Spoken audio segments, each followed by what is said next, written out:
Guruganeshabhyam Namaha. What is the purpose of astrology? If you go on the internet and type astrology, the first thing that comes up is Wikipedia. Astrology is a pseudoscience that claims to divine information about human affairs and terrestrial events by studying the movements and relative positions of celestial objects. Pseudoscience. Who says astrology is a science in the first place? Then only the question of whether it is pseudo or not comes up. It is like a MA Hindi literature student saying, I have gone through all my books, I didn't find anything about rockets in any of them, so rockets don't exist. Or a medical student saying that, I have gone through all the medical texts, I didn't find Picasso in any of them, so Picasso never existed.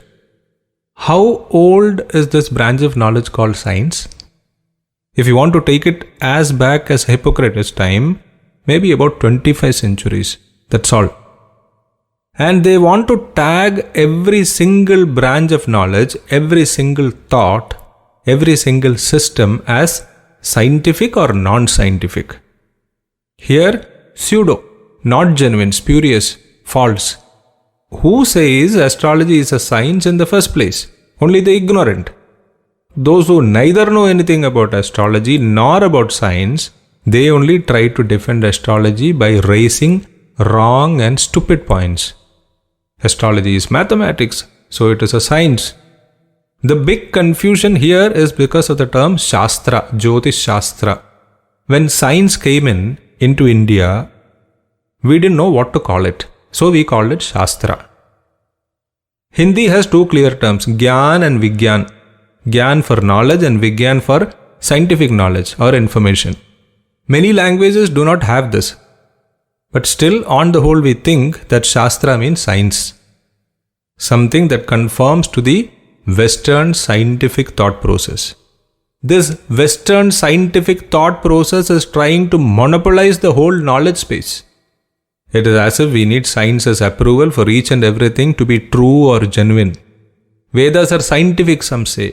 This is false. Bhagavad Gita is scientific. I don't see how. Wearing tilaka or bhasma is scientific. I don't see how. Except some stupid explanation. Anyway, meaning of Shastra is Shishyate anena iti Shastram. Shastra simply means in Sanskrit that something which is taught, something which should be taught, something which is used to teach, something which is worthy of teaching. Nothing more. Where is scientific thought process in this? So science is claiming right over the word Shastra also. Shastra means how we think, the way we think. This is what science says, without understanding the meaning of the word Shastra itself. So if you want to call Jyotisha a Shastra, then it should conform to our rules, our norms. Science is just 25 centuries old. The word Shastra is from the time of creation. Tapaschachara prathama amaranam pitamahaha avirbhutastato vedaha sangopanga padakramaha puranam sarva shastranam prathamam brahmana smritam nitya shabdamayam punyam shatakoti pravistaram. This says Puranas were the first Shastras to be created by Brahma at the time of creation itself. Puranas are Shastras. Legends are Shastra for us. Stories are Shastra for us. And you want to make these conform to the definition, the intellectual and practical activity encompassing the systematic study of the structure and behavior of the physical and natural world through observation and experiment. This is what science is. This is how science is defined. In our Shastras, we are not talking about the physical and natural world. We almost say that the physical and natural world is an illusion. It doesn't exist. We teach that don't get carried away by what you see around you. This is what our scriptures teach us. And you are insisting that Jyotisha wants to conform to your rudimentary preschool level knowledge of the world and your definitions, which even you are not sure about. You rewrite your principles every now and then and shamelessly say that, look, we are transparent. We were wrong and terribly wrong, but have the courage to admit it. Is this enough? The knowledge in our scriptures is Sanatana, eternal, doesn't change from generation to generation, doesn't expand and improve from generation to generation. It is eternal. So please don't call us a science. We are not a science. No thanks. We don't want that tag. Sage Varaha Mihra says, what is the purpose of astrology? Karmarjidam purva bhave sadadi yat tasya paktim samabhivyanakti.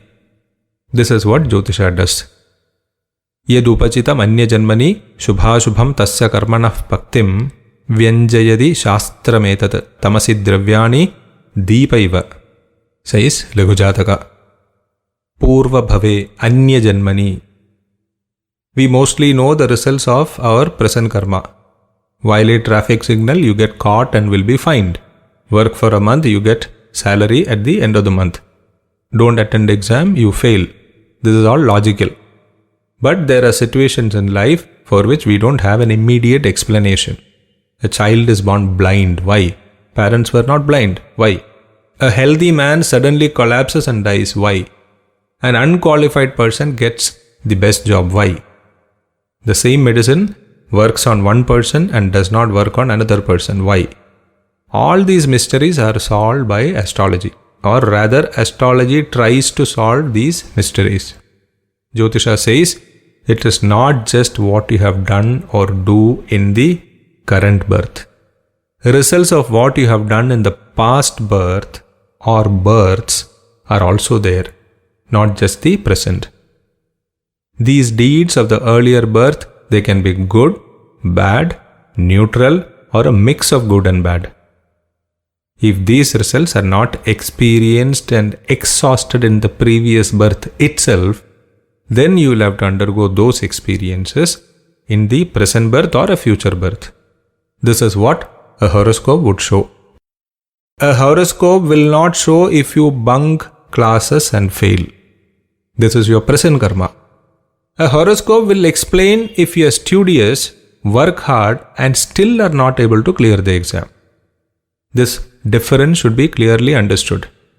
Planetary positions in your horoscope will show what you have brought in from your earlier birth. So, if you have not done your part, you have not worked hard and failed in the exam, you have not put in sufficient effort and failed in the business, you have not been diligent and failed in the business, you have not been tactful with your boss and got sidelined, you didn't get the promotion, your junior got it. Don't go for your horoscope. First check these out. You think that you are doing your best.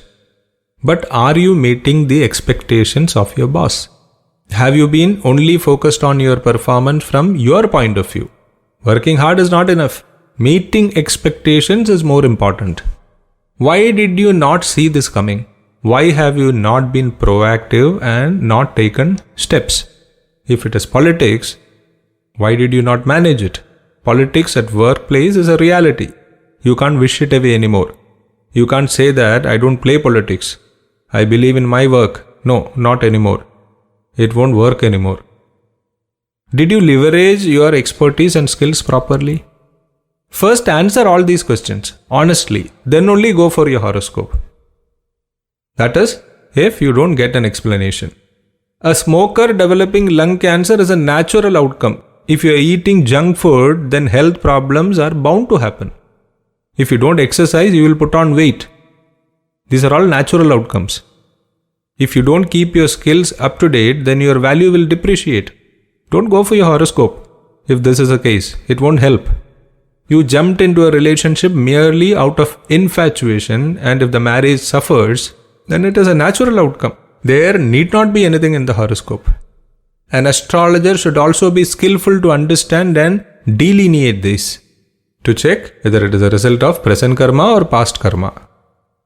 Everything is not past karma. In fact, only a small part of your experiences has a karmic connection to your past birth. If you miss a bus and are late in office, it is not because of your 7.5. It is because you didn't wake up in time or came out of home late.